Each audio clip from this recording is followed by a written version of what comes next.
கர்த்தருடைய பரிசுத்த நாமத்திற்கு மகிமை உண்டாவதாக.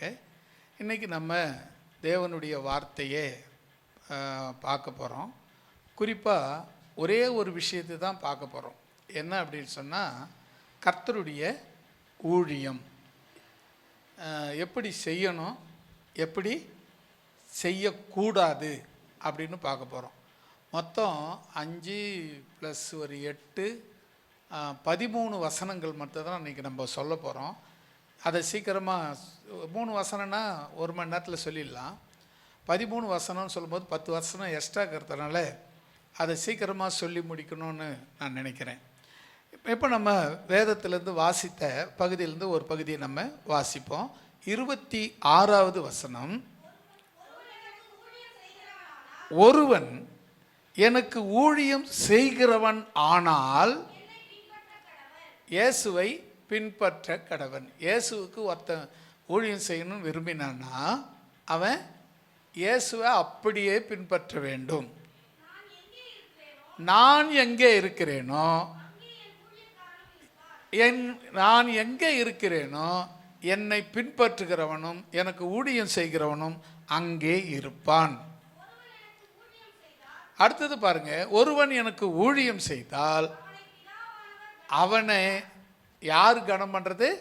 பிதாவானவர் கனம் பண்ணுகிறார். இப்போ இந்த வசனத்தை நீங்கள் நல்லா கவனிச்சிங்கன்னா போதும், இதுலேயே உங்களுக்கு முழு விளக்கமும் வந்துடும். ஒருவன் எனக்கு ஊழியம் செய்கிறவன் ஆனால் அவன் அவன் அவன் என்ன செய்யணும்? இயேசு கிறிஸ்துவை எனக்கு இயேசுவுக்கு ஊழியம் செய்கிற ஒரு ஆள் யாரை பின்பற்றணும்? இயேசுவை பின்பற்ற வேண்டும். முதல் இன்றைக்கி நீங்கள் பாருங்கள், நிறைய பேர் அவங்க இயேசுவை பின்பற்றுறது கிடையாது. ஒரு சில ஊழியக்காரங்க சினிமா ஆக்டருங்களை பின்பற்றுறாங்க. அவங்கள பார்த்து அவங்கள ஃபாலோ பண்ணுறாங்க. பாட்டுலாம் பார்த்திங்கன்னா அவங்க சினிமாவில் பாடுற பாட்டு அப்படியே டப் பண்ணி இவங்க பாடுறாங்க. அதே டான்ஸ் போடுறாங்க, அதே கிராப் வெட்டிக்கிறாங்க. இப்போ ஒரு வசனம் என்ன சொல்லுது? ஒருவன் எனக்கு ஊழியம் செய்கிறவனானால் அவன் இயேசுவை பின்பற்ற வேண்டும். அதுதான் முக்கியமாக ஊழியக்காரனுக்குடைய முக்கிய தகுதி. முக்கிய தகுதி என்னன்னு சொன்னால், இப்போ நான் என்ன சொல்கிறேன், எனக்கு ஊழியம் செய்யறதுக்கு முக்கிய தகுதி என்ன தெரியுமா?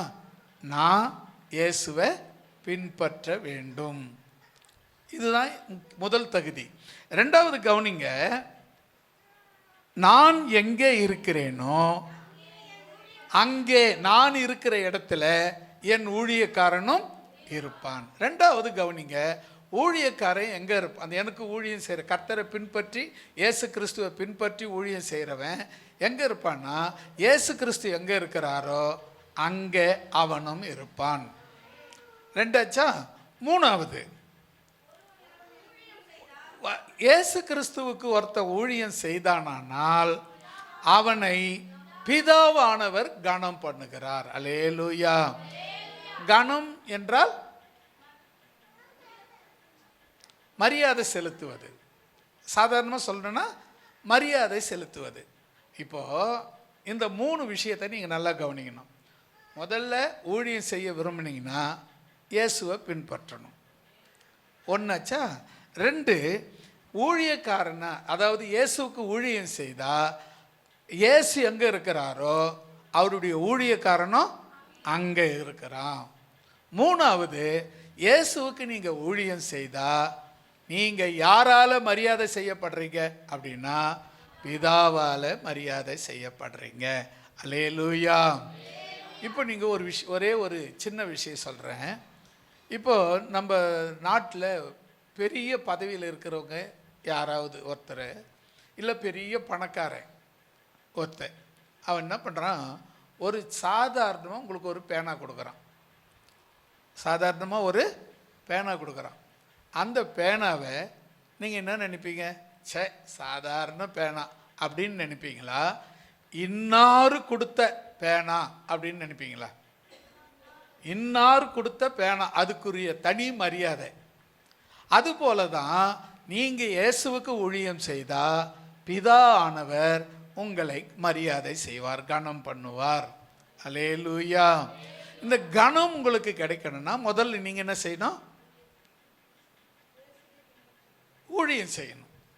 ஊழியம் செய்தோம். எப்படி ஊழியம் செய்யணும்? இயேசுவை பின்பற்றி ஊழியம் செய்யணும். முதல்ல ஊழியம் செய்யணும். எப்படி ஊழியம் செய்யணும்? இயேசுவை பின்பற்றி ஊழியம் செய்யணும். அது ரெண்டாவது நான் எங்கே இருக்கிறேனோ, அதாவது இயேசு கிறிஸ்து எங்கே இருக்கிறாரோ, எனக்கு ஊழியம் செய்கிற இயேசு கிறிஸ்துக்கு ஊழியம் செய்கிறவனோ அங்கே இருக்கிறான். இப்போ உதாரணத்துக்கு இயேசு எங்கே இருக்கிறாரு? பிதாவின் வலது பார்சத்தில். அப்போ இயேசுவுக்கு ஊழியம் செய்கிறவன் எங்கே இருக்கிறான்? பிதாவின் வலது பார்சத்தில் இருக்கும்படியான கிருபையை இயேசு கொடுக்கிறார். அல்லேலூயா. மூன்றாவது, நீங்கள் கர்த்தருக்கு இயேசு கிறிஸ்துக்கு ஊழியம் செய்தீங்கன்னா பிதாவால் மரியாதை செய்யப்படுவீர்கள், கனப்படுத்தப்படுவீர்கள், உங்களை மகிமைப்படுத்தப்படுவீர்கள். இந்த 3 காரியங்கள் முக்கியமானது. ஊழியம் செய்யணும். ஊழியம் செய்யணும்னா எப்படி? ஊழியம்னா என்ன? அது முதல்ல அது தெரிஞ்சால் தானே நம்ம செய்ய முடியும். ஊழியம்னா என்ன?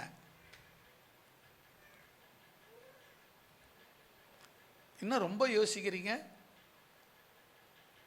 புதுசாக இப்போ தான் இன்றைக்கி தான் சர்ச்சைக்கு வந்தீங்கன்னாக்கா உங்களுக்கு தெரியாது. நீங்கள் ரட்சிக்கப்பட்டு பல ஆண்டுகள் ஆகுது. ஊழியம்னா என்னன்னு தெரியலனா எப்படிங்க? கர்த்தருக்காக எதை செய்தாலும் அது ஊழியம்தான். ஒரு அழிய சொல்லலாமா? கர்த்தருக்காக, இயேசு கிறிஸ்துவுக்காக நீங்கள் எது செய்தாலும் அது ஊழியம்தான்.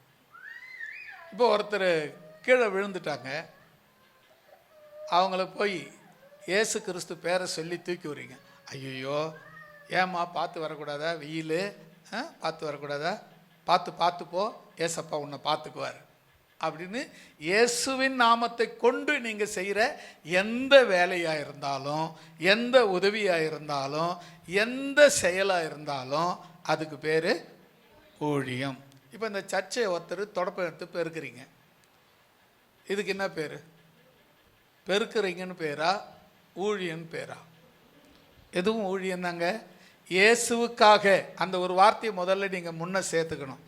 இயேசுவுக்காக இந்த பெருக்கிறீங்கன்னா, துடைக்கிறீங்கன்னா, நீங்கள் என்ன செய்தாலும், சுவிசேஷம் சொன்னாலும், ஜபம் பண்ணாலும், யாருக்காவது உதவி பண்ணாலும், எந்த வேலையை இயேசுவின் பெயரை கொண்டு இயேசுவின் நாமத்தினாலே நீங்கள் செய்தாலும் அதுவும் பேர் ஊழியம். இப்போ ஊழியம் என்னன்னு தெரிஞ்சிடுச்சு இல்லையா? இப்போ ஊழியம்னா என்ன அப்படின்னா, நீங்கள் இயேசுவுக்காக எதை செய்தாலும் அது ஊழியம். சுவிசேஷம் சொல்கிறீங்களா? ட்ராக்ஸ் கொடுக்குறீங்களா? ஜெபம் பண்ணுறீங்களா? இயேசுவை அறிக்கை இடுறீங்களா? இயேசுவுக்கு சாட்சியாக உங்கள் ஊரில் இருக்கிறீங்களா? பக்கத்து வீட்டில் நீங்கள் இயேசுவின் பிள்ளைங்கன்னு தெரிஞ்சுக்கிறாங்களா? காலையில் மாலையில் உட்காந்து ஜெபம் பண்ணி பாட்டு பாடி ஜெபம் பண்ணுறீங்களா? சத்தம் கேட்டாவே அவங்களுக்கு தெரியும் அவங்க கிறிஸ்தவங்க அப்படி தான் பண்ணி கிடப்பாங்க. அப்போ கவனிங்க, இதுவும் ஊழியம்தான். அல்லேலூயா. இயேசுவை அறிவிக்கிற, இயேசுவை வெளிப்படுத்துகிற, இயேசுவை சொல்லுகிற எல்லாமே ஊழியம்தான். இன்றைக்கி நிறைய பேர் என்ன நினச்சிங்கன்னா, இது மாதிரி மைக்குக்கு முன்னே நின்று இது மாதிரி பேசினா மட்டும்தான் ஊழியன்னு நினைக்கிறாங்க. இல்லை. நிறைய பேர் சுவிசேஷம் சொல்கிறாங்க, அது ஊழியம். தீர்க்க தரிசனம் சொல்கிறாங்க, அது ஊழியம். போதகம் மட்டும் பண்ணுறாங்க, அது ஊழியம். இப்படி 5 விதமான ஊழியங்கள். அப்போஸ்தல ஊழியம், சபையை கட்டி விட்டு இன்னொருத்தரை நடத்த விட்டு அவங்க பாட்டு போய்க்கினே இருப்பாங்க, ஊழியம். அப்போஸ்தல ஊழியம். இப்படி ஊழியங்களிலே வேறு வேறு வித்தியாசம் உண்டு. ஆனால் ஆண்டவர் ஒருத்தர் தான். அல்லேலூயா. வரங்களிலே வித்தியாசம் உண்டு, ஆவியானவர் ஒருவரே. ஊழியங்களிலே வித்தியாசம் உண்டு, கர்த்தர் ஒருவரே. ஊழியங்கள் வித்தியாசம் இருக்குது, ஊழியங்களில் வித்தியாசம் இருக்குது. நாம் என்ன இன்றைக்கி நிறைய பேர் என்ன நினைக்கிறாங்கன்னா, பாஸ்டராக வந்தால் தான் ஊழியம் அப்படின்றாங்க. அப்படி கிடையாது. அது அவங்கவுங்களுக்கு ஒவ்வொருத்தருக்கும் ஒவ்வொரு தாளந்து கர்த்தர் கொடுத்துருப்பார். ஒருத்தர் நல்லா பாடுவாங்க, அது மாதிரி என்னால் பாட முடியாது. ஒருத்தர் நல்ல இசை வாசிப்பாங்க, எனக்கு இதுவரையிலும் இசையை அதை தொட்டு கூட பார்க்க தெரியாது. அப்போ இப்போ எனக்கு இசை வாசிக்க தெரியாது, நான் ஊழியக்காரன் இல்லைன்னு ஆகிடுமா? எனக்கு சரியாக பாட தெரியாது, அதனால நான் ஊழியக்காரன் இல்லைன்னு ஆகிடுமா? அப்படியானா யார் ஒவ்வொருத்தருக்கும் தேவன் அவங்கவுங்களுக்கு ஏற்ற மாதிரி ஒரு தாளந்து கொடுக்குறார், தகுதி. அந்த தகுதியை வச்சு நாம் என்ன செய்யணும்? ஆண்டவருக்கு ஊழியம் செய்யணும். அதான் சொல்லுவார் பெர்க்மன் சொல்லும்போது, ஏதாவது ஏதாவது ஏதாவது செய்ய வேண்டும் ஒவ்வொரு நாளும் என் இயேசு ராஜாவுக்கு. சொல்லமா எல்லாரும்? ஏதாவது ஏதாவது ஏதாவது செய்ய வேண்டும் ஒவ்வொரு நாளும் என் இயேசு ராஜாவுக்கு. ஏதாவது ஏதாவது ஏதாவது செய்ய வேண்டும் ஒவ்வொரு நாளும் என் இயேசு ராஜாவுக்கு. ஜெபிக்க வேண்டும், துதிக்க வேண்டும், ஜெபிக்க வேண்டும், துதிக்க வேண்டும், துரத்த வேண்டும், சாத்தானை துரத்த வேண்டும். ஏதாவது ஏதாவது ஏதாவது செய்ய வேண்டும் ஒவ்வொரு நாளும் என் இயேசு ராஜாவுக்கு. ஏதாவது ஏதாவது ஏதாவது செய்ய வேண்டும் ஒவ்வொரு நாளும் என் இயேசு ராஜாவுக்கு. அல்லேலூயா.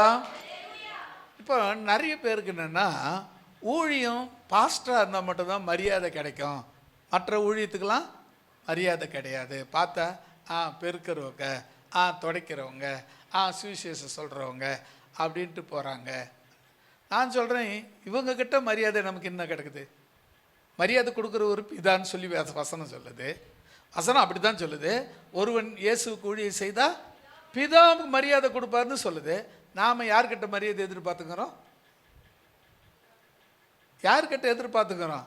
நம்ம பக்கத்தில் இருக்கிறவங்கிட்ட. நான் எப்படி தெரியுமா, நான் ஊழியக்காரன், நான் ஊழியம் செய்கிறேன், நான் ஊழியக்காரி, நான் ஊழியம் செய்கிறேன். ஒரு மரியாதை கூட எனக்கு கிடையாதா?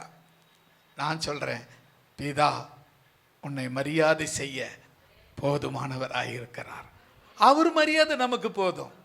நான் அந்த ஆரம்ப காலங்களில் ஊழியம் செய்யும்போது ரொம்ப சின்ன பையனாக இருப்பேன், ஒல்லியாக இருப்பேன், பார்க்குறதுக்கு ஊழியக்கார மாதிரியே தெரியாது. சின்ன விளையாட்டுக்கார பையன் மாதிரியே இருப்பேன். யாருமே என்னை ஊழியக்காராக ஏற்றுக்கவே இல்லை. அதுக்காக நான் வருத்தப்படவே இல்லை. ஆனால் ஆண்டவர் என்னை கனப்படுத்த ஆரம்பித்தார். போகிற இடம்லாம் அற்புதம் நடக்க ஆரம்பித்தார். சொல்கிறதெல்லாம் நடக்க ஆரம்பிச்சது.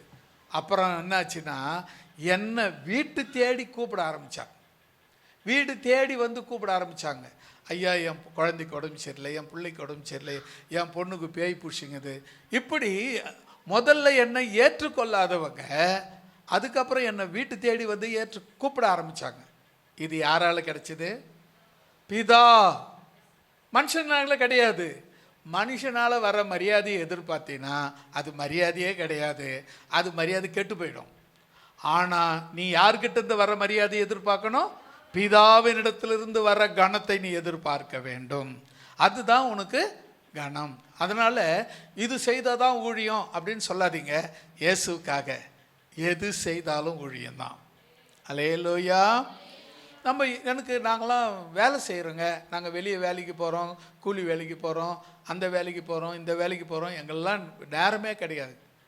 அப்படி ஒன்றும் கிடையாது. போகிற இடத்துல யாரையாவது ஒருத்தரை பார்த்து இயேசுவை பற்றி பேசிட்டு வாங்க, அது ஊழியம். அல்லேலூயா. ஜெபம் பண்ணி சுகம் கொடுத்துட்டு வாங்க, அது ஊழியம். அவங்களுக்கு இயேசுவை ஏற்றுக்கொள்ளும்படியான வாசலை திறந்து வைங்க, அது ஊழியம். இப்படி எதாவது இப்படி தான் செய்யணும்னு கிடையாது. எதையாவது இயேசுக்காக நீ செய்தினா அது பேர் ஊழியம். அதனால் பிதா உனக்கு மரியாதை கொடுப்பார். கனம் பண்ணுவார். கனம் மீன் மரியாதை. மரியாதை தேவன் செய்கிற மரியாதை. இப்போ உதாரணத்துக்கு நீங்கள் பார்த்தீங்கன்னா நம்ம நாட்டில் உயர்ந்த பதவி, உயர்ந்த இது, அது என்ன சொல்லுவாங்க, பட்டம் ஒன்று கொடுப்பாங்களே, பத்மஸ்ரீ பட்டம். அது நம்ம நாட்டில் உயர்ந்த உயர்ந்த பெரிய சாதனை படைச்சவங்களுக்கு கொடுக்கறது. அவங்க யார் கொடுப்பாங்கன்னா ஜனாதிபதி கொடுப்பாங்க. நான் சொல்கிறேன், நீ கர்த்தருக்கு ஊழியம் செய்தா இந்த ஜனாதிபதியெலாம் இல்லை, பரலோகத்தின் ஜனாதிபதி பரலோக பிதாவே உன்னை கனம் பண்ண வல்லவராக இருக்கிறார். அல்லேலூயா. கரங்களை தட்டி கர்த்தர் நாமத்தை மகிமைப்படுத்தலாம். அப்போ நீங்கள் செய்ய வேண்டியது என்ன? ஊழியம் செய்யணும். எப்படி செய்யணும்? எப்படி செய்யணும்? இயேசு கிறிஸ்துவை பின்பற்றி. சரி, பின்பற்றி ஊழியம் செய்தால் என்ன நடக்கும்? விட்டீங்க. இயேசு எங்க இருக்கிறாரோ அங்க நீங்க இருப்பீங்க. சரியா? மூணாவது, நீங்க இயேசுவுக்கு ஊழியம் செய்தா பிதா உங்களை கனம் மரியாதை செலுத்துவார், மரியாதை செலுத்துவார், கனம் பண்ணுவார். இப்போ நீங்கள் இதுதான் முக்கியமானது. இதை நீங்கள் தெரிஞ்சுக்கிட்டீங்கன்னு சொன்னால் அதுக்கப்புறம் நம்ம எப்படி ஊழியம் செய்யணும். இதுதான் ஊழியம். முதல்ல இதுதான் ஊழியம். ஊழியம்னா எப்படி என்ன செய்யணும்? இயேசு கிறிஸ்துவுக்காக எதையாகிலும் செய்யணும். அல்லேலூயா. அதுதான் ஊழியம். இயேசு கிறிஸ்துவுக்காக இந்த சர்ச்சை நான் பராமரிக்கிறேன். சர்ச்சை காலையில் நான் முழங்கால் போட்டு பெருக்கிட்டு முழங்கால் போட்டு ஜெபம் பண்ணுறேன். இதெல்லாமே ஊழியம்தான். நாங்கள் காலையில் வீட்டுக்குள்ளே ஜெபம் பண்ணலாம், குடும்ப ஜெபம் தான் பண்ணுறோம், வீட்டுக்குள்ளே பண்ணலாம். வீட்டு ஜெபம் பண்ணுற அளவுக்குலாம் பெருசாக தான் இருக்குது. ஆனால் நாங்கள் சர்ச்சுக்குள்ளே தான் ஜெபம் பண்ணுறோம். என்ன தெரியுமா? ஊழியம். ரோட்டில் போகிறவங்க பார்த்து ஒரு சில நாட்களில் அதிகாலையில் போகிறவங்க கொஞ்ச நேரம் உட்காந்து ஜெபம் பண்ணிட்டு போகிறாங்க. யாருன்னு தெரியாது. ரோட்டில் போகிறவங்க வராங்க, கொஞ்ச நேரம் முட்டி போட்டுறாங்க, சோத்திரம் பண்ணிட்டு ஏந்து போய்கினே இருக்காங்க. இந்த வெள்ளிக்கிழமை கூட யாரோ ஒருத்தர் வந்தார், உட்காந்தார், ஜெபம் பண்ணார், ஏந்து போய்கினே இருக்கிறார். ஏன் அப்படின்னு சொன்னால் இதுதான் நாம் செய்கிற ஊழியம். மற்றவங்களுக்கு இயேசு தெரியணும், சொல்லணும், காட்டணும். இதுதான் ஊழியம்.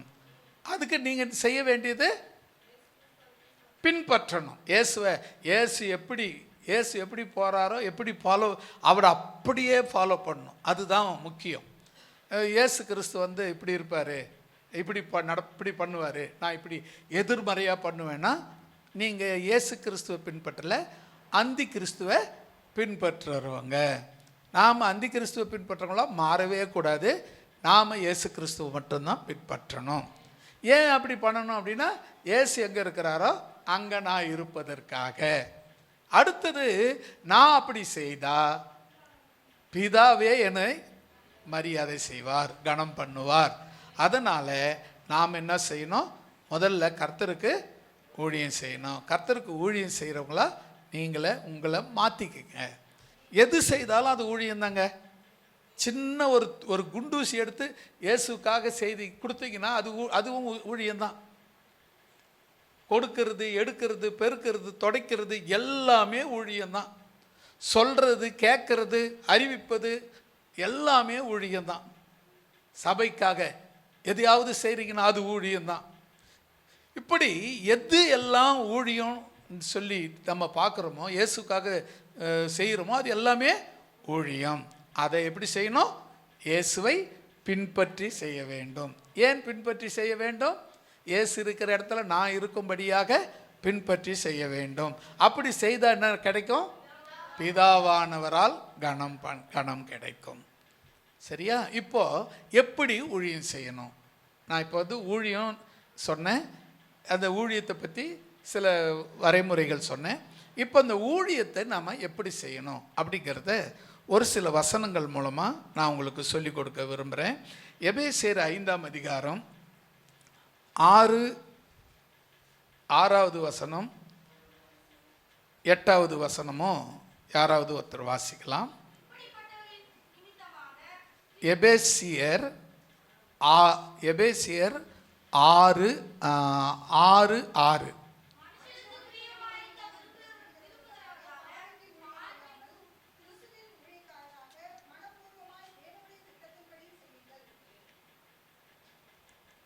மறுபடியும் படிங்க.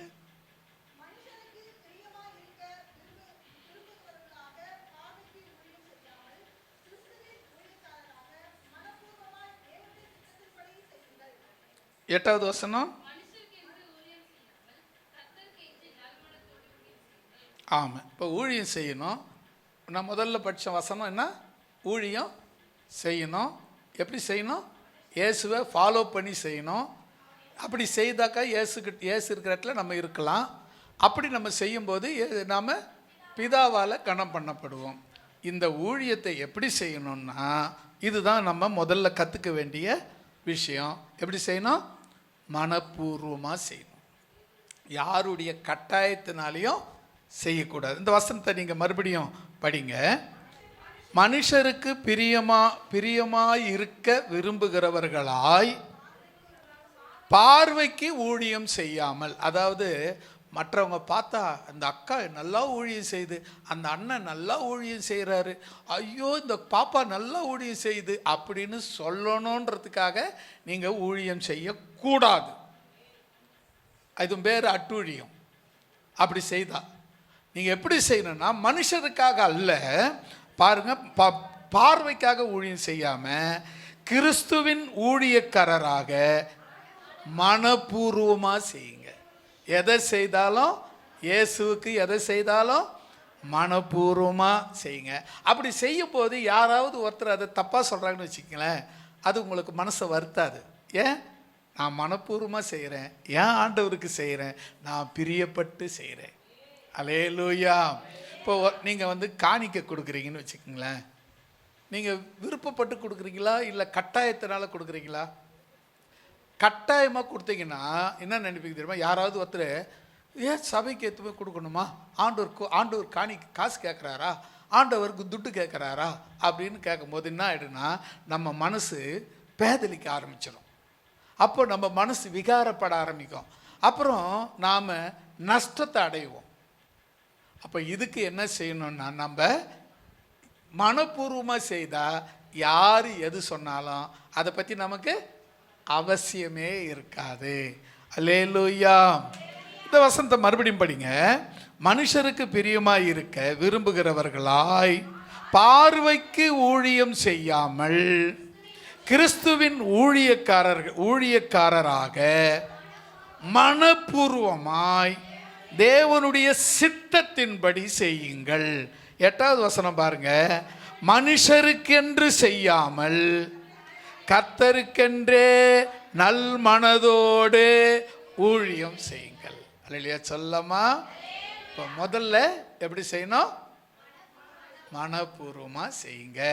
நீங்கள் செய்கிற ஊழியம் யாருடைய கட்டாயத்தினாலேயோ மனுஷரை பிரியப்படுத்துறதுனாலையோ பாஸ்டர் பார்த்து ஐயோ இந்த அக்கா சகோதரி நல்லா ஊழியம் செய்கிறாங்க அப்படின்னு சொல்கிறதுக்காக இல்லை, என் இயேசுவுக்காக நான் செய்ய வேண்டும். அல்லேலூயா. எதுவாக இருந்தாலும் இயேசுவுக்காக, எதை செய்தாலும் இயேசுக்கு. பாஸ்டர் சொன்னார் அவருக்காக செய்தால் அவரால் எதனா ஒரு பிரயோஜனம் இருக்குமானா ஒன்றும் கிடைக்காது. நீ இயேசுக்காக செய்து பாரேன். வேலையால் தன் கூலிக்கு நீ ஒரு வேலையை நீ அவருக்காக செய்தனா அதுக்கான பலனை இல்லைன்னா கூலியை நிச்சயம் கொடுத்துருவார். அல்லேலூயா. இப்போ நாங்கள் ஊழியம் செய்கிறோங்க, வேலைக்கு எங்கேயும் போகிறதில்ல, ஊழியம் செய்கிறேன். ஆண்டவர் என்ன போஷிக்கிறாரா இல்லையா, காப்பாற்றுறாரா இல்லையா, தேவையை சந்திக்கிறாரா இல்லையா, அப்போ கொடுக்குறாரா இல்லையா, அதுக்கான கூலி உண்டு. எனக்கு நான் செய்கிற வேலைக்கு அவர் எனக்கு கூலியை கொடுக்குறாரு. அப்போது நீங்கள் செய்தால் உங்களுக்கும் அந்த கூலி கொடுக்கப்படும்.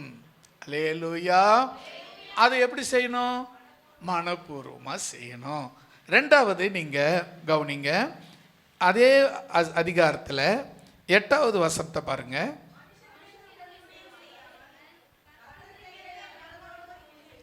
ரெண்டாவது நீங்கள் செய்ய வேண்டியது நல்ல மனசோடு செய்யுங்க.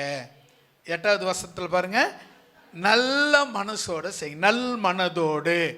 நீங்கள் பார்த்தீங்கன்னா நிறைய பேர் ஊழியத்தில் பார்த்தீங்கன்னு சொன்னால் பொறாமையில் செய்வாங்க.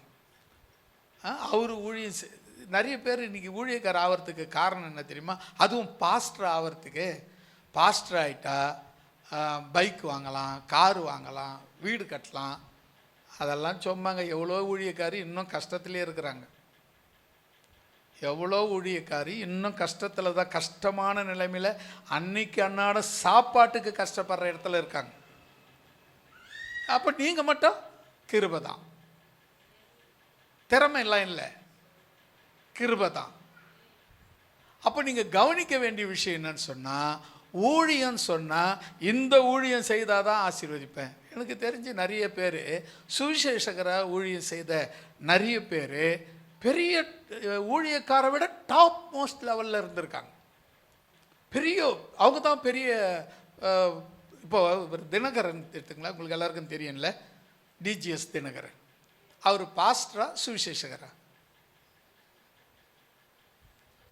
சுவிசேஷகருக்கு அவருக்கு எங்கே கூப்பிட்டாலும் சுவிசேஷம் சொல்லிடுவார். போய் ஒரு மீட்டிங் போட்டு சுவிசேஷம் இயேசுவை பற்றி சொல்லிடணும் அவருக்கு, அதான் அவருக்கு முக்கியம். இயேசுவை பற்றி சொல்லுவார். பெரிய இதெல்லாம் பீச்செல்லாம் கூட்டம் போட்டு பெரிய கூட்டம்லாம் நடத்துவார். அவருடைய நோக்கம் எண்ணம் முழுக்க முழுக்க சுவிசேஷம் சொல்கிறது தான். அவர் ஏழையா பணக்காரா? பேங்க் வேலையை விட்டுட்டு முழுக்க முழுக்க வேலைக்கு வந்துட்டு சுவிசேஷம் சொல்ல வந்துட்டார். பெரிய கோட்டீஸ்வரன். கர்த்தர் அவர் ஆசீர்வதிச்சார். இன்றைக்கும் பல நாடுகளில் அவங்களுக்கு இடம் இருக்குது, பல நாடுகளில் ஜபகோபுரம் இருக்குது. அந்த சொத்து முழுக்க அவங்களுக்கு மட்டும்தான் சொந்தம். அப்போது நம்ம பாஸ்டராக இருந்தால் தான் கர்த்தர் ஆசீர்வதிப்பார், சுவிசேஷகராக இருந்தால் ஆசீர்வதிப்பார். அப்போ பாஸ்டரை விட தினகரன் அவர்கள் சுவிசேஷகராக இருந்து இன்றைக்கி கோயம்புத்தூரில் 1000 ஏக்கரில் ஒரு பாலிடெக் ஒரு காலேஜ் வச்சு, இன்ஜினியரிங் காலேஜ் வச்சுருக்கார். காருண்யா பொறியியல் கல்லூரி 1000 ஏக்கரில் இருக்குது. இது சுவிசேஷத்தினால கிடைச்ச பலன், சுவிசேஷகருக்கு கிடைத்த கிஃப்ட், சுவிசேஷகருக்கு கிடைத்த மரியாதை, ஊழியம் செய்ததனால் அவருக்கு கிடைத்த மரியாதை. பேங்க்கில் வேலை செய்திருந்தார், மேனேஜராக இருந்தார், ஒன்றும் உயரலை. சுவிசேஷகராக மாறினார், கர்த்தர் உயர்த்தினார். அல்லேலூயா. நம்ம நிறைய பேர் என்னன்னு சொன்னால், பாஸ்டரானா உடனே மேலே எல்லாம் உடனே காணிக்க கிடைக்கும், தசம பாகம் கிடைக்கும், அதை நம்பி ஊழியத்துக்கு வர்றவங்க தான் கடைசி வரலாம் கஷ்டப்படுவாங்க. காணிக்க கிடைக்கும், தசம பாகம் கிடைக்கும், அவங்கள ஏமாற்றி வாங்கிடலாம், இவங்களை ஏமாற்றி வாங்கிடலாம், அவங்கக்கிட்ட ஆட்டையை போட்டுடலாம், இவங்ககிட்ட ஆட்டையை போட்டுடலான்னு இறங்குறவங்க கட்டாயம் நஷ்டமடைவாங்க. அவங்க ஊழியம் ஈடேறாது, கஷ்டப்படுவாங்க, சைக்கிள் கூட வாங்க முடியாது இருப்பாங்க, அன்றாட சாப்பாட்டுக்கு கஷ்டப்படுவாங்க. உண்மையாக நல்மனதோடு ஊழியம் செய்தால் கர்த்தர் உங்களை ஆசீர்வதிப்பார். அல்லேலூயா. முதல்ல மனப்பூர்வமாக செய்யணும், ரெண்டாவது நல் மனசோடு செய்யணும். இது ரொம்ப முக்கியங்க. இதை நீ செய்யாமல், மனப்பூர்வமாக செய்யாமல் எங்கே கர்த்தர் ஊழியம் செய்தால் ஆசீர்வதிப்பார் அப்படின்னா, நீ முதல்ல உன் ஊழியத்தை செக்கப் பண்ணு, மனப்பூர்வமாக செய்கிறியான்னு பாரு, இல்லைன்னா மாற்றிக்க. ரெண்டாவது நல் மனசோடு செய்கிறியா பாரு, இல்லைன்னா அதை மாற்றிக்க. ஊழியம் செய்கிறேன்னு சொல்லிட்டு அவங்கள பார்த்து காப்பி அடிக்கிறது, இவங்களை பார்த்து காப்பி அடிக்கிறது. அவர் பாருங்க எகிரி குச்சி பேசிக்கிறார், நானும் இப்படியே எகிரி குச்சி பேசிக்கிறேன். யாரோ ஒருத்தர் பேசுகிறார், அவர் அது மாதிரி பேசுகிறாரு, அது அவருடைய சரீர அமைப்பு அப்படி. எனக்கு நல்லா தானே இருக்கிறேன், நான் நல்லா தானே பேசணும், அவர் பேசுகிற மாதிரி நானும் இப்படியே பேசிட்டு இருந்து வச்சுங்களேன். நிறைய பேர் பார்த்தீங்கன்னா ஒரு நம்ம மறுபடி டிஜிஎஸ் தினகரன் அவர்களை சொல்லுவேன். அவர் பேசும்போது ஜெபம் பண்ணும்போது பார்த்தீங்கன்னா கண்ணை மூடி திறப்பார். ஒரு சிலர் அவர் மாதிரியே இவங்களும் கண்ணை, அவருக்கு அது இயற்கையாக அமைஞ்சிடுச்சு, அது அவருக்கு கர்த்தர் கொடுத்த கிஃப்ட்டு. அவரை பார்த்து காப்பி வச்சுக்கிட்டு இவங்களை இப்படி கண்ணை மூடி மூடி எப்படி பண்ண ஆரம்பிச்சிட்டாங்கன்னா அதே ஃபாலோ அப்படியே டிஜிஎஸை ஃபாலோ பண்ணுறதா நினச்சிக்கிட்டு என்ன பண்ணாங்க, இப்படி இப்படி பண்ணுறாங்களா, பார்க்குறதுக்கே கேவலமாக இருக்குது. ஒருத்தர் கேட்குறாரு, புதுசாக ஒரு ஊழியக்காரர் மீட்டிங் நடத்தியிருந்தார் மதுராந்தகத்தில். நான் அந்த பக்கத்தில் ஒரு அரசியல்வாதி இயேசுவை ஏற்றுக்கொள்ளட்டும் அப்படின்னு இட்டு போனேன். அவர் உட்காந்து முதல்ல ஃபர்ஸ்ட்டு வரிசையில் உட்கார வச்சேன். இவர் இதே மாதிரி கண்ணை இப்படி இப்படி மூடிக்கிட்டு இருந்தார், மூடி திறந்துருந்தார்.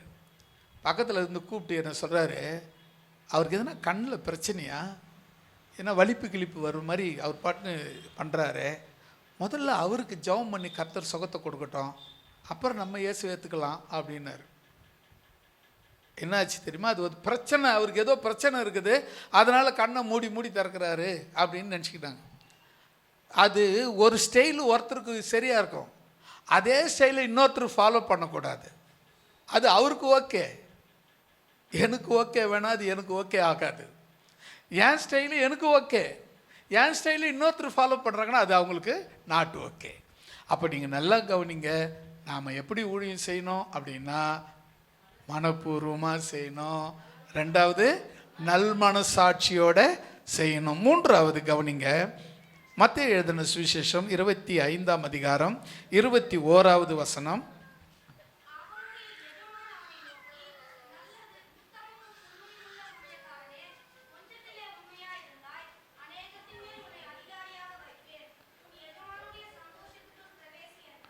ஆமேன். இப்போ மூன்றாவது நாம் இன்னும் எப்படி ஊழியம் செய்யணும் அப்படின்னா, இப்போ இதில் ஒரு உவமையாக சொல்லப்பட்டிருக்கு. ஒரு எஜமான் தன்னுடைய வேலைக்காரை கூப்பிட்டு ஒருத்தங்கிட்ட 5 தாலந்தையும், ஒருத்தங்கிட்ட 2 தாலந்தையும், ஒருத்தங்கிட்ட 1 தாலந்தையும் கொடுத்தார். இப்படி வச்சுக்கோமே, ஒருத்தங்கிட்ட 5 லட்சம் ரூபாயும், ஒருத்தங்கிட்ட 2 லட்சம் ரூபாயும், ஒருத்தங்கிட்ட 1 லட்சம் ரூபாயும் கொடுத்துட்டு போனார். அவர் தூர தேசத்துக்கு போய் கொஞ்சம் வருஷம் பொறுத்து திரும்பி வந்தார். முதல் 5 லட்சம் ரூபா வாங்கின நம்பர் அவனை கூப்பிட்டாரு. என்னப்பா என்ன பண்ண அப்படின்னா, அவன் சொன்னான், எஜமானே நீங்கள் கொடுத்த 5 லட்சத்தை நான் 10 லட்சமாக ஆக்கி வச்சுருக்கிறேன், அது இதோ இந்தாங்க அப்படின்னு. அவர் கொடுத்த 5 லட்சம், அதை கொண்டு சம்பாதிச்ச 5 லட்சம் 10 லட்சமாக எடுத்து போய் எஜமான்கிட்ட கொடுக்குறான். உடனே அவர் என்ன சொல்கிறாரு அவருக்கு, அதுக்கு உண்மையுள்ள ஊழியக்காரனே, நீ கொஞ்சத்தில் உண்மையாயிருந்தாய், அநேகத்தின் மேல் உன்னை அதிகாரியாக வைப்பேன், உன் எஜமானுடைய சந்தோஷத்துக்குள்ள பிரவேசி. உன் எஜமானுக்கு எவ்வளோ சந்தோஷங்கதோ அந்த சந்தோஷத்தை நீ வந்துரு, அந்த சந்தோஷத்துக்குள்ள வான்னு சொல்லியாச்சு. சரி, ரெண்டாவது 2 லட்சம் ரூபா வாங்கினான். அவனும் கூப்பிட்டாரு, ஐயா எஜமானே, நீங்கள் 2 லட்சம் ரூபா கொடுத்துட்டு போனீங்க, அதை உழைச்சி சம்பாதிச்சு 4 லட்சம் ரூபாயை ஆக்கிட்டேன், இந்தாங்க நீங்கள் கொடுத்த 2 லட்சம் ப்ளஸ் 2 லட்சம் 4 லட்சம் அப்படின்னு சொன்னான். உடனே அவனையும் பார்த்து சொன்னார், நல்லது உத்தமமான ஊழியக்காரனே, இவனுடைய எஜமானுடைய நன்மைக்குள்ளே பிரவேசி அப்படின்னாரு. இந்த 1 லட்ச ரூபா வாங்கினான் பாருங்க, அவன் என்ன பண்ணான், வந்தான், ஆண்டவரே நீங்கள் விதைக்காத இடத்துல அறுக்கிறவரும் சேர்க்கிறவரும் நீங்கள் மோசமான ஆளுன்னு எனக்கு தெரியும், அதனால் உங்கள் பணத்தை நான் என்ன பண்ணேன், அப்படியே ஒரு துணியில் சுட்டி பூமியை நோண்டி அதில் புதைச்சி வச்சிருந்தேன், அப்படியே பத்திரமா பலன்னு அப்படியே தந்து கொடுக்குறேன் அப்படின்னு சொன்னான். உடனே எஜமானுக்கு கோபம் வந்துச்சு, நான் பொல்லாதவன் மோசமானவனு தெரியுமே, இந்த காசுக்கார்கிட்ட இதை கொடுத்து வச்சுருந்தா கூட எனக்கு வட்டி கிடைச்சிருக்கமே, இதை புதைச்சி வச்சியே மோசமானவனேன்னு சொல்லி அவனுக்கு ஆக்கினை கிடைச்சது. பாருங்க, உண்மையாக செய்தவங்களுக்கு எஜமானுடைய சந்தோஷத்துக்குள்ள சந்தோஷம் கிடைச்சது, செய்யாதவனுக்கு ஆக்கினை கிடைச்சது. இப்போ நீங்கள் இதை கவனிச்சிக்கங்க, இந்த வசனத்தை மறுபடியும் வாசிங்க. 21, அவனுடைய எஜமான் அவனை நோக்கி, நல்லது உத்தமமும் உண்மையும் உள்ள ஊழியக்காரனே, கொஞ்சத்தில் நீ உண்மையாய் இருந்தாய், அநேகத்தில் அதிகாரியாக வைக்கிறேன். அல்லேலூயா சொல்லமா. உங்கள் கொடுக்கப்பட்ட ஊழியத்தில் நீங்கள் என்னவா இருக்கணும்? உண்மையுள்ளவர்களாக இருக்க வேண்டும். நீங்கள் ஒன்றே ஒன்று சொல்கிறேன் கேட்டுக்குங்க. நான் இந்த ஊருக்கு வரும்போது 2 சூட்கேஸ் நிறைய பணத்தை கட்டாக அடுக்கிய தந்தேன். அப்படின்லாம் ஒன்றும் கிடையாது. 10 பைசா கூட கையில் கிடையாது. வெறும் பாக்கெட்டு. இந்த பக்கம் பாக்கெட்டில் காலி, இந்த பக்கம் கையை விட்டாலும் காலி. 10 பைசா கூட கையில் கிடையாது. ஒரு ஊழியக்கார் சென்னையில் இருக்கிறாரு. அவர் சொல்லுவார், நான் 4 நாவோடு வேத புஸ்தகத்தோடு வந்தேன்னாரு. 25 பைசாவும் வேத புஸ்தகத்தை கையில் எடுத்துகிட்டு வந்தார். ஆனால் நான் அது கூட இல்லை, 10 பைசா கூட கையில் இல்லை, வெறுமையாக வந்தேன். ஒரே ஒரு விஷயம், அவருக்கு உண்மையாக ஊழியம் செய்ய ஆரம்பித்தேன். இன்னைக்கு தேவன் அவர் சந்தோஷத்துக்குள்ளே என்னை பிரவேசிக்க வைத்திருக்கிறார். நீங்கள் செய்ய வேண்டியது என்ன? இப்போ உண்மையாக செய்யணும். 3ஆவதாக நீங்கள் ஊழியத்தை உண்மையாக செய்யணும். முதல்ல எப்படி செய்யணும்? மனப்பூர்வமாக செய்யணும். 2வது எப்படி செய்யணும்? நல் மனசோடு செய்யணும். 3வது எப்படி செய்யணும்? உண்மையாக செய்யணும். 4வது மத்தேயு எழுதின சுவிசேஷம் 20ஆம் அதிகாரம் 27, 28 ஆகிய வசனங்களை வாசிக்கலாம்.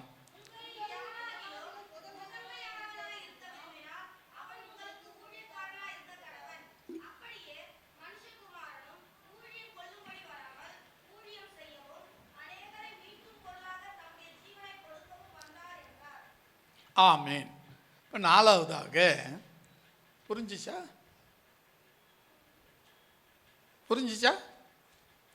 புரிஞ்ச மாதிரி இருக்கு, புரியாத மாதிரியும் இருக்கு. எப்பவுமே நமக்கு 2 பதில் தானே சொல்லுவோம். ஒன்றுமே இல்லை. சாதாரணமாக நீங்கள் இந்த வசனத்தை படிக்கும் போதே உங்களுக்கு புரியும். கவனிங்க. உங்களில் எவனாகிலும் முதன்மையாக இருக்க விரும்பினால், அப்போ என்ன செய்யணும்னா, மேலே நான் தான் அப்பா டக்கரு, நான் தான் டாப்பு, நான் தான் பெரிய ஊழியக்காரன், எனக்கு இப்போ இன்னும் கேட்டால் நான் சொல்லட்டுமா, நான் இந்த பகுதிக்கு வந்து 40 வருஷத்தில் என்கிட்டேருந்து நிறைய ஊழியக்காரர்களை உருவாக்கியிருக்கேன். அவங்கள சாதாரணமாக அவங்களுக்கு கூட சாதாரணமாக தான் பழக்கிறேன். நான் உங்களெலாம் உருவாக்கின பெரிய ஊழியக்காரன் அப்படி இப்படி மேலே நின்று பார்க்கல. சாதாரணமாக அவங்கள கூட ஆரம்ப காலத்தில் எப்படி இருந்தனோ அப்படி தான் இப்போவும் இருக்கிறேன். காரணம் என்ன தெரியுமா? தாழ்மை அவசியம். அந்த வசனத்தை படிச்சுக்குங்க. உங்களில் எவனாகிலும் முதன்மையாக இருக்க விரும்பினால் அவன் உங்களுக்கு ஊழியக்காரனாய் வேலைக்காரனாய் இருக்க கடவன். இப்போ என்னவா இருக்கணும்? வேலைக்காரனாக இருக்கணும். வேலைக்காரனா என்ன அர்த்தம்? தாழ்த்துறது. முதன்மையாக இருக்கணும்னு ஆசைப்பட்டா நீ முதல்ல உன்னை தாழ்த்து. உன்னை தாழ்த்தாத மேலே போக முடியாது. கீழ்ப்படியாமை இருந்தால் மேல் படிக்கு போக முடியாது. இப்போ அப்படிங்க ஏணி இருக்குது, கீழே ஒரு 4 படி இல்லவே இல்லை. நீங்கள் அந்த ஏணி எடுத்து ஏறுவீங்களா? ஏற மாட்டீங்க. அது உபயோகமற்றது. ஏன்னா கீழே இருக்கிற 3-4 படி இல்லை. அதை இல்லைன்னா ஏற முடியாது. முதல்ல கீழ்ப்படிதல் அவசியம். கீழ்ப்படி அவசியம். கீழ்ப்படி இருக்கணும், கீழ்ப்படிதல் இருக்கணும். அப்போ அடுத்தது பாருங்க, அந்த 28வது வசனம், அப்படியே மனுஷகுமாரனும் ஊழியம் பெற்றுக்கொள்ளும்படி வரவில்லை, ஊழியம் செய்யவும் அநேகரை மீட்கும் பொருளாக தம்முடைய ஜீவனை கொடுக்கவும் வந்தார். ஒரு அல்ல சொல்லமா? 4வது, நீங்க ஊழியத்தில் என்ன வேணும் தெரியுமா?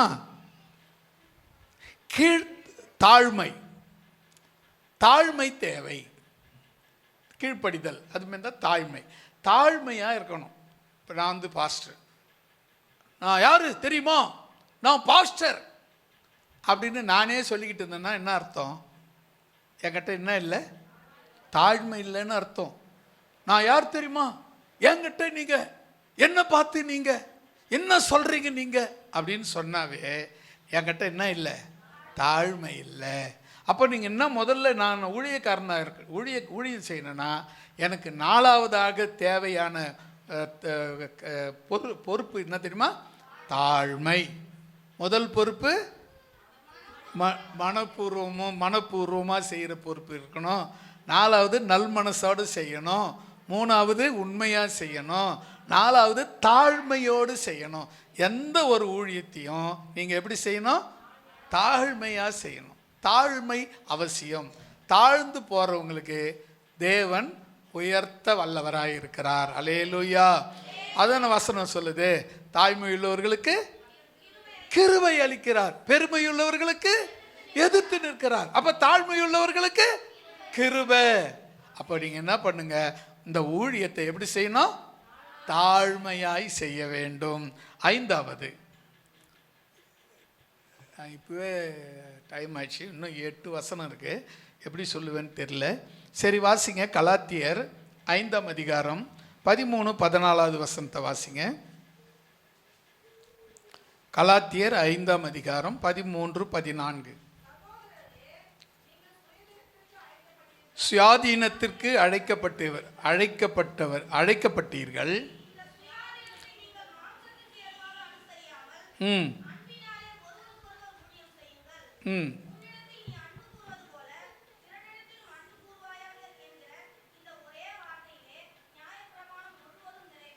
ஆமென். 5வதாக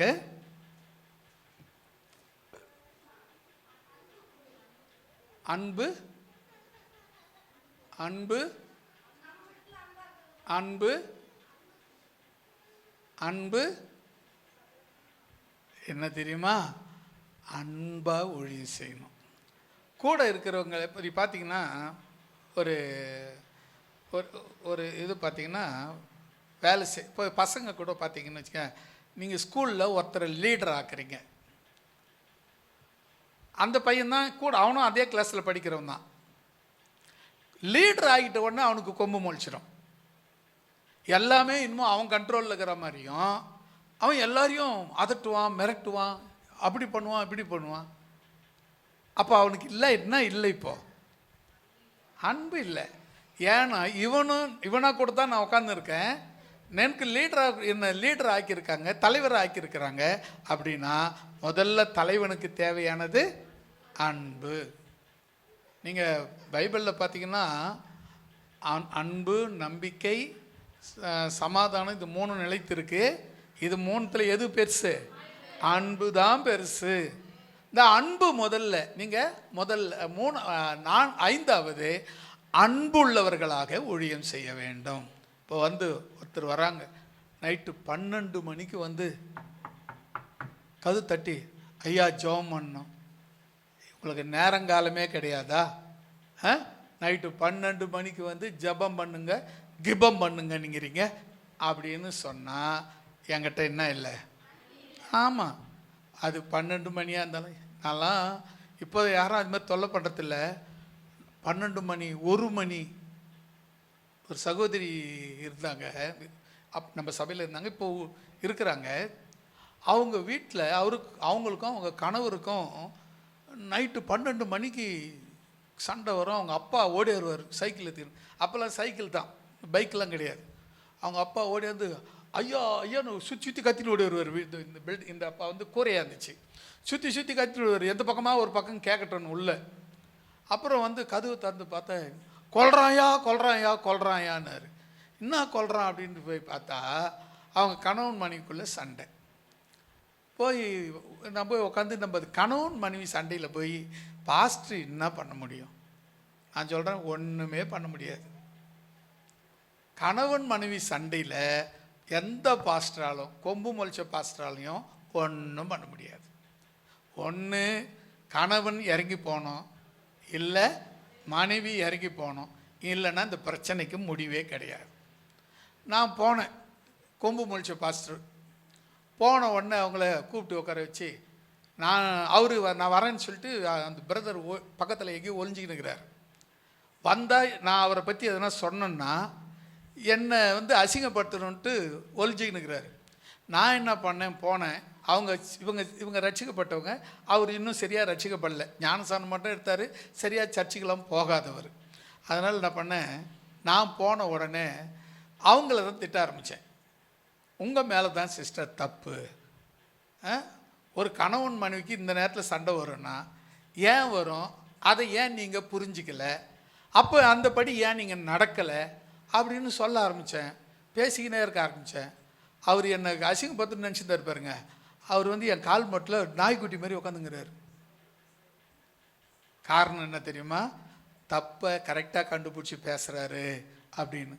ஆனால் அந்த சகோதரி எதிர்த்து பேசியிருந்தாங்கன்னா அங்கே என் மூஞ்சில் சாணி பூசியிருக்கோம். அவங்க பொறுமையாக ரட்சிக்கப்பட்டதுனால, பொறுமையாக இருந்ததுனால என்ன ஆச்சுன்னு சொன்னால் அந்த குடும்பம் அப்போ சமாதானமாச்சு. அப்போவே சமாதானம் ஆயிட்டாங்க. அவர் அதுக்கப்புறம் சென்னையில் வேலை செய்தார். எனக்கு ஒரு லெட்ரு எழுதினார். ரொம்ப நாள் அந்த லெட்ரு என்கிட்ட இருந்தது. அப்படியே பயங்கரமாக வர்ணிச்சு, நீங்கள் என்னை பெத்த அப்பாவை விட மேலானவர்.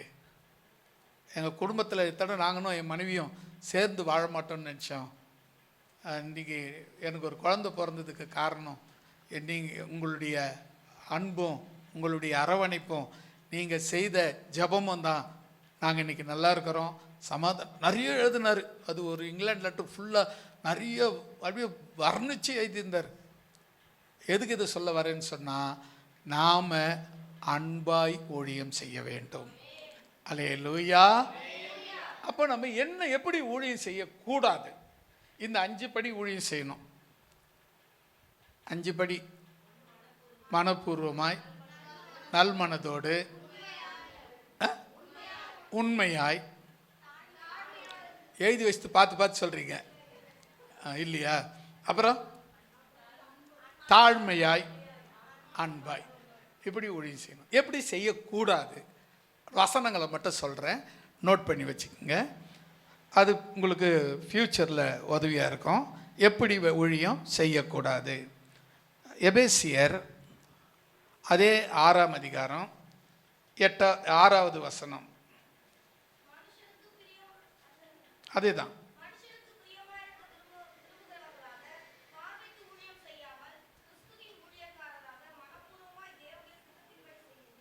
எப்படி செய்யக்கூடாது? இல்லை, அதுலேயே வருது பாரு. மற்றவங்க பார்க்கறதுக்காக ஊழியம் செய்யக்கூடாது. அவங்க நம்மளை பார்த்து, ஆஹா இந்த அண்ணன் எப்படி ஊழியம் செய்கிறார், இந்த அக்கா எப்படி ஊழியம் செய்கிறார், இந்த பாஸ்டர் எப்படி ஊழியம் செய்கிறார்.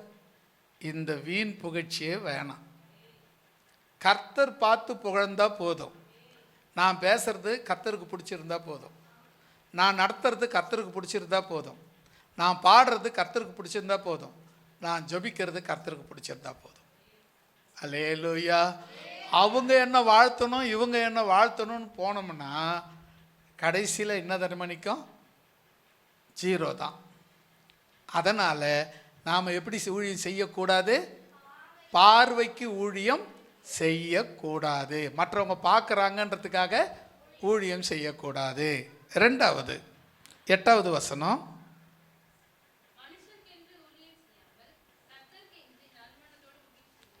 அடுத்தது எப்படி செய்யக்கூடாது? மனுஷருக்காக செய்யாதீங்க. பாஸ்ட் சொன்னார், பிரதர் சொன்னார், அந்த அண்ணன் சொன்னார், இந்த அண்ணன் சொன்னார், இந்த அக்கா சொன்னாங்க, இந்த சொக்கா சொன்னாங்க அப்படின்னு ஊழியம் செய்யாதீங்க. கர்த்தருக்காக மட்டும் செய்யுங்க. அல்லேலூயா. மனுஷருக்காக ஊழியம் செய்தீங்கன்னா எப்படி இருக்கு தெரியுமா? நாளைக்கு அந்த ஊழியம் எப்படி இருக்குன்னா ஆசீர்வாதமாக இருக்காது. நிறைய ஊழியங்களை நான் பார்த்துருக்குறேன். 40 வருஷத்தில் நிறைய ஊழியங்களை பார்த்துருக்குறேன். ஒரு சில ஊழியங்கள் தான் சொந்த கட்டடம், சொந்த இதெல்லாம் இருக்குது.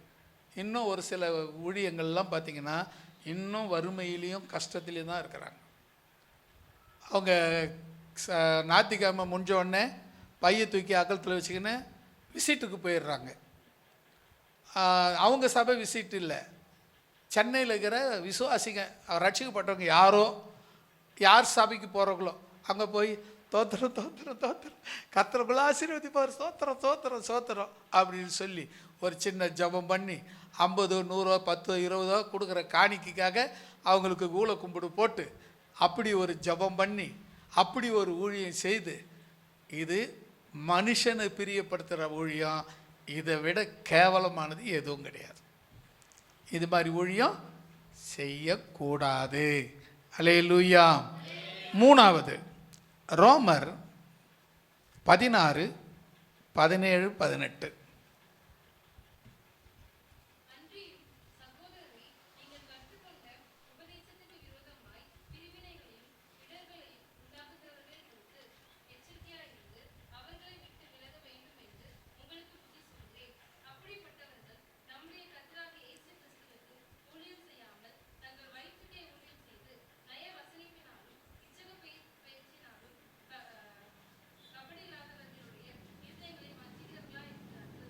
ஆமேன்.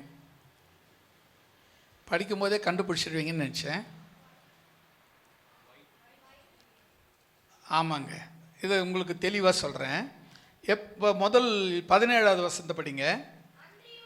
சகோதரரே, நீங்கள் கற்றுக்கொண்ட உபதேசத்திற்கு விரோதமாய், முதல்ல நீங்கள் எதை கற்றுக்கிட்டீங்களோ அதுக்கு விரோதமாக செயல்படவே படாதீங்க.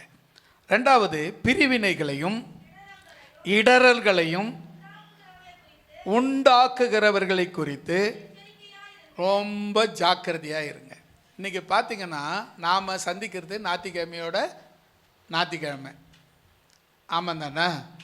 இதுக்கு நடுவில் நீங்கள் எவ்வளோ பேரை சந்திக்கலாம். அவங்க பிரிவினை உண்டாக்குறவங்களாக இருக்கலாம், இடரல் உண்டாக்குறவங்களாக இருக்கலாம், எத்தர்களாக இருக்கலாம், அந்தி கிறிஸ்துவாக கூட இருக்கலாம், பேய் பிசாசாக கூட இருக்கலாம். ஜாக்கிரதையாக உங்களை காத்துக்க வேண்டியது நீங்கள் தான் காத்துக்கணும். உங்களை காத்துக்க வேண்டியது நீங்கள் தான் உங்களை காத்துக்கணும். ஏன்னா யாரை வேணாலும் அனுப்புவார் உன்னை சோதிக்கிறதுக்கு. நீ தான் உன்னுடைய அந்த சோதனையில் ஜெயிக்கணும். நீ அதுதான் அதை காத்துக்கணும், அந்த விசுவாசத்தை காத்துக்கணும். பாருங்க இந்த வசனத்தை பாரு. நீ உபதேசத்திற்கு விரோதமாக, நீ கற்றுக்கிட்ட உபதேசத்துக்கு விரோதமாக பிரிவினைகளையும் இடரல்களையும் உண்டாக்குகிறவர்களை குறித்து எச்சரிக்கையாயிரு. அல்லேலூயா. ரொம்ப முக்கியங்க. இது இப்படி இருக்கணுமா? ஏன் தெரியுமா? அவர்களை விட்டு விலக வேண்டும் என்று உங்களுக்கு புத்தி சொல்லுகிறேன். அவங்கள பார்த்தீங்கன்னா நீங்கள் என்ன பண்ணுங்க, ஒதுங்கி போயிடுங்கன்னு. துஷ்டனை பார்த்தா தூரம் ஒரு அடின்னு சொல்லுவாங்கள்ல, அது மாதிரி அவங்கள பார்த்தா உங்களுக்கு துஷ்டனாக தெரியும், அவங்கள பார்த்தா ஒதுங்கி போயிடுங்க. நான் சொல்லலைங்க, ஏதோ என்னுடைய ஆதாயத்துக்கு நான் சொல்கிறேன்னு நினச்சிக்கிடாதீங்க. வசனத்தின்படி சொல்லுகிறேன். அவர்களுக்கு நீங்கள் யாரெல்லாம் பிரிவினை உண்டாக்குறாங்களோ, யாரெல்லாம் அதாவது இடரல் உண்டாக்குறாங்களோ அவங்கள பார்த்தீங்கன்னா நீங்கள் ஒதுங்கி போயிடுங்க, இல்லைன்னா விலகி போயிடுங்க. அல்லேலூயா. அடுத்தது நீங்கள் பாருங்கள் 18வது வசனத்தில், அப்படிப்பட்டவர்கள் நம்முடைய கர்த்தராகிய இயேசு கிறிஸ்துவுக்கு ஊழியம் செய்யாமல் தங்கள் வயிற்றுக்கே ஊழியம் செய்வார்கள். அல்லேலூயா. என்ன ஊழியம் செய்யக்கூடாது? வயிற்று பழப்புக்காக ஊழியம் செய்யக்கூடாது. ஊழியத்துக்கு வாங்க, எதுக்கு வராதிங்க? வயிற்று பழப்புக்கு வராதிங்க. நிறைய பேர் அதான் ஊழியம் போனால் கஷ்டம் இல்லை, வேலை செய்யாமல் சாப்பிடலாம். வசனம் பவுல் சொல்லும்போது சொல்கிறாரு, வேலை செய்ய மனமில்லாதவன் சாப்பிடவும் கூடாது என்று உங்களுக்கு சொல்லுகிறேன்னு சொல்கிறார். வேலை செய்யணும், அதுக்குரிய வேலை செய்யணும், அதுக்குரிய ஊதியம் கிடைக்கும், அதுக்குரிய சம்பளம் கிடைக்கும். மூணாவதாக நீங்கள் எப்படி என்ன செய்யக்கூடாது? வயிற்று பழப்புக்காக ஊழியம் செய்யக்கூடாது. அல்லேலூயா சொல்லாமா? நீங்கள் இந்த ஊருக்கு நாங்கள் வரும்போது விசுவாசிங்களே கிடையாது. இந்த ஊர் கொடுங்காலூரில் சபை ஆரம்பிக்கும்போது விசுவாசிங்களே கிடையாது. ஒரு 2 பேர் 3 பேர் 4 பேர் 5 பேர் அப்படி தான் ஒன்று ஒன்றா கூட்டினாங்க. அப்புறம் 2 பேர் சபையில் வந்து பேய் ஆடினாங்க. அவங்க ஒரு 10 பேரை கூட்டினாங்க. பேய் ஆடுறதுனால 10 பேர் கூட்டினாங்க. அவங்க பேய் ஆடுறதுனால அவங்க போய் 10 பேருக்கு சொல்லி அவங்க 10 பேர் சர்ச்சுக்கு வராங்க. இப்படி சபை உருவானது. அப்போ என்ன விஷயம் சொன்னால், வயிற்று பிழப்புக்காக இந்த ஊழியத்தை செய்யக்கூடாது. அல்லேலூயா. அடுத்தது எதுக்காக ஊழியம் செய்யக்கூடாது, எப்படி செய்யக்கூடாதுன்னு நம்ம 4வது பார்க்கலாம். இன்னும் 4 வசனங்களை டக்குன்னு சொல்லி முடிச்சிடுறேன். கொலேசியர் புஸ்தகம் 3ஆம் அதிகாரம் 22வது வசனம். கொலேசியர் 3:22.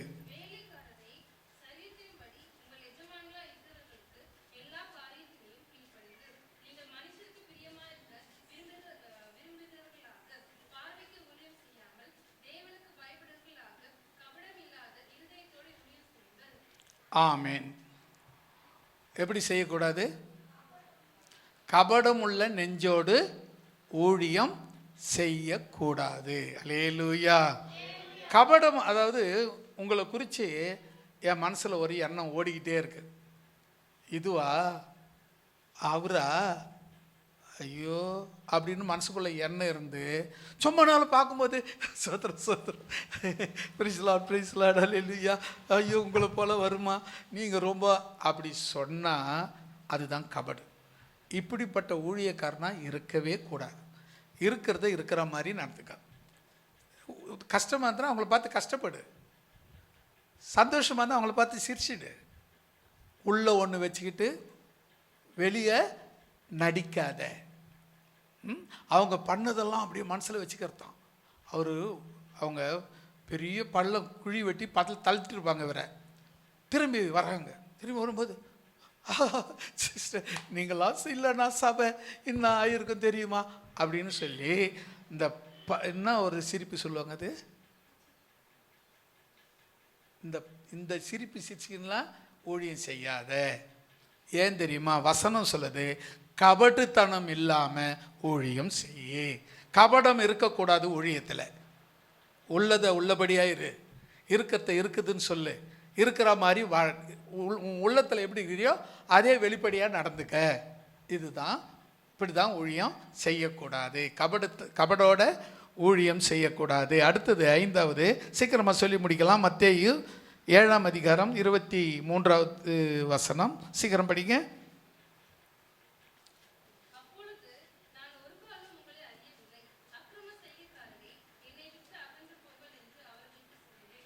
அப்புறம் 5வது, எப்படி ஊழியம் செய்யக்கூடாது? அக்கிரம சிந்தையோடு ஊழியம் செய்யக்கூடாது. அக்கிரம சிந்தையோடு ஊழியம் செய்யக்கூடாது. இப்போ சரி, உதாரணத்துக்கு நான் ஒன்றே சொல்கிறேன், கேட்டுக்கோங்க. தப்பாக இருந்தால் அதை தப்பாக எடுத்துக்காதீங்க. ஒரு வாலிப பெண் அழகாக இருக்குது, அழகான பெண் பார்க்கும்போதே எனக்கு ரொம்ப பிடிக்குது, அழகாக இருக்குது. அப்போது நான் மனசுக்குள்ளே எனக்குள்ளே அக்கிரமம் இருக்குது. அந்த பொண்ணை டச் பண்ணணும், அந்த பொண்ணுக்கிட்ட சிரிச்சு பேசணும், அதுக்கு சும்மா தொட்டாவது பார்க்கணும் அப்படின்ற ஒரு அக்கிரம சிந்தை இருக்குது. இது ரைட்டா தப்பா? அப்போது அந்த சிந்தை இருந்தால் தான் அந்த எண்ணம் வரும். ஓகே. அப்போ சாதாரணமாக ஒரு அப்பா ஸ்தானத்தில் இருந்து நம்ம ஒன்று தொடரோன்னா அது தப்பு இல்லை. ஒரு சகோதரியை தொடர்றது தப்பு இல்லை. அப்பா ஸ்தானத்தில் இருந்து, அண்ணன் ஸ்தானத்தில் இருந்து அப்படி தப்பு இல்லை. ஆனால் உன் மனசில் வக்கர புத்தி இருக்குது, அதனால் நீ டச் பண்ணி பார்க்குற, அதனால் நின்று பல்ல காட்டுற அப்படின்னா கட்டாயமாக அது அக்கிரம சிந்தை. அப்படி நீங்கள் ஊழியம் செய்யக்கூடாது. 6வதாக பிலிப்பியர் 1ஆம் அதிகாரம் 15வது வசனம். சீக்கிரம்.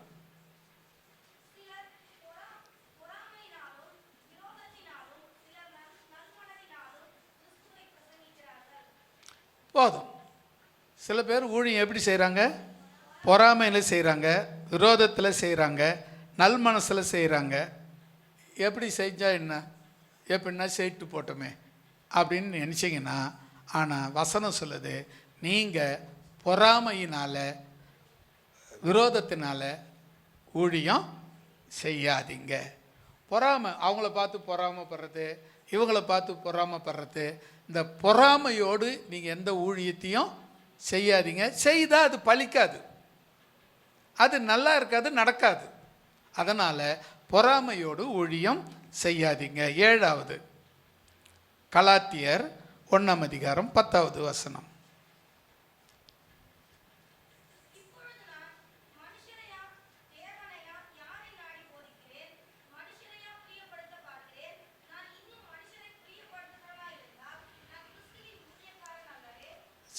ஏழாவது, மனுஷரை பிரியப்படுத்துகிற ஊழியக்காரா இருக்கக்கூடாது. இப்போ பார்த்தீங்கன்னா பிரதர் சிஸ்டர் அவங்கள சபையில் இயேசுவை தவிர இயேசுவை புகழறதே கிடையாது. அந்த சகோதரி, அந்த பிரதர் இருக்கிறார் பாரு, அந்த பிரதர் காணி கொடுக்குறவராக இருப்பார், வசதியானவராக இருப்பார். அதனால் அவரை புகழ்ந்து பேசணும்னா ஏதாவது ஒரு சம் அமௌண்ட் இப்படி அனுப்புவார் பாருங்க. அப்படி ஒரு ஊழியம் நீங்கள் செய்கிற மாதிரி இருந்தால், யாராவது செய்கிறாங்களா இருந்தாலும் நீங்களும் உங்கள் லைஃப்பில் அப்படி ஒரு ஊழியத்துக்கு வரும்போது அந்த ஊழியத்தை செய்யாதீங்க. என்ன ஊழியம்? மனுஷரை பிரியப்படுத்துகிற ஊழியம் செய்யக்கூடாது. நான் பார்த்தீங்கன்னா நீங்கள் சபையில் பார்க்கும்போது பாருங்கள், நான் பேசுகிற வார்த்தையில் எந்த இடத்துலையும் பிசாசை கூட கொண்டாட மாட்டேன். ஒரே ஒருத்தரை பற்றி தான் பேசிக்கினே இருப்பேன்.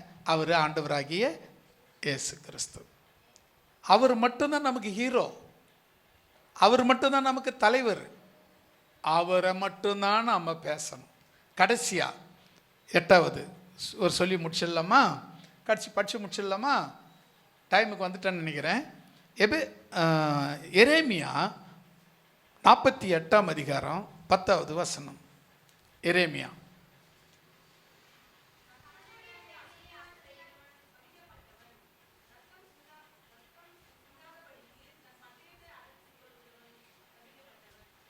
மறுபடியும் சொல்லுங்க. இல்லை, என்ன எப்படி செய்யக்கூடாதுன்னு சொல்லுங்கன்னு. எப்படி? கர்த்தருடைய வேலையை அசதியாக செய்யக்கூடாதுன்னா எப்படி? அசதியாக செய்யக்கூடாதுன்னா எப்படி? புரியல. எனக்கு கேட்குற மாதிரி சொல்லுங்க. சலிப்பு வரக்கூடாது. சூப்பர் வார்த்தை. அப்புறம் வேண்டா வெறுப்புக்கு செய்யக்கூடாது.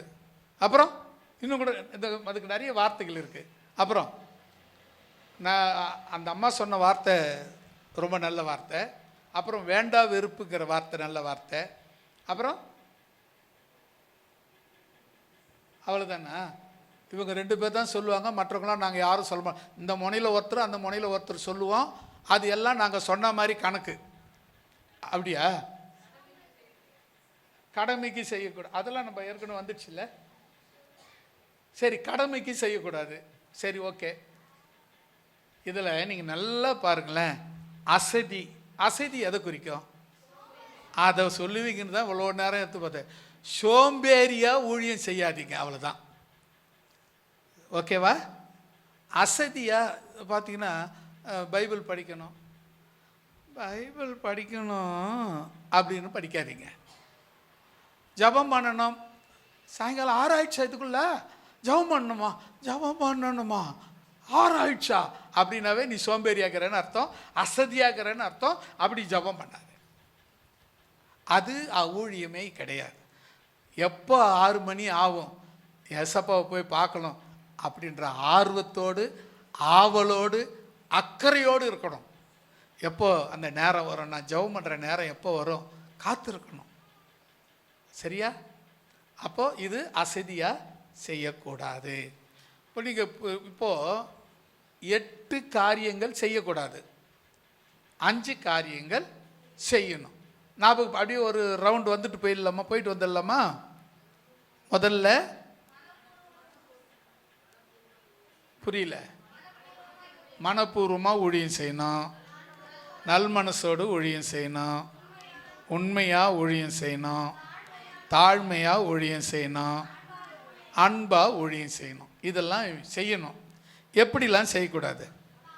பார்வைக்கு ஊழியம் செய்யக்கூடாது, மனுஷருக்கென்று ஊழியம் செய்யக்கூடாது, வயிற்று பிழைப்புக்காக ஊழியம் செய்யக்கூடாது, கபடமுள்ள நெஞ்சோடு ஊழியம் செய்யக்கூடாது, அக்கிரம சிந்தையோடு ஊழியம் செய்யக்கூடாது, பொறாமையோடு ஊழியம் செய்யக்கூடாது, மனுஷரை பிரியப்படுத்த ஊழியம் செய்யக்கூடாது, சோம்பேறியாக ஊழியம் செய்யக்கூடாது. ஓகேவா?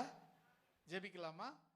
இந்த அருமையான வேளையிலே கர்த்தருடைய கரம் நம் மத்தியில் இறங்கி ஆளுகை செய்ததுக்காக நாம் கரங்களை தட்டி கர்த்தர் நாமத்தை ஸ்தோத்திரிப்போம். பிதாவாகிய தேவனை நாம் ஸ்தோத்திரம் பண்ணுவோம். கர்த்தராகிய இயேசு கிறிஸ்துவை நாம் ஸ்தோத்திரம் பண்ணுவோம். பரிசுத்த ஆவியாகிய தேற்றரவாளனை நாம் ஸ்தோத்திரம் பண்ணுவோம். எல்லாரும் சேர்ந்து சொல்லலாம். ஆத்மாவே கர்த்தரை ஸ்தோத்திரி.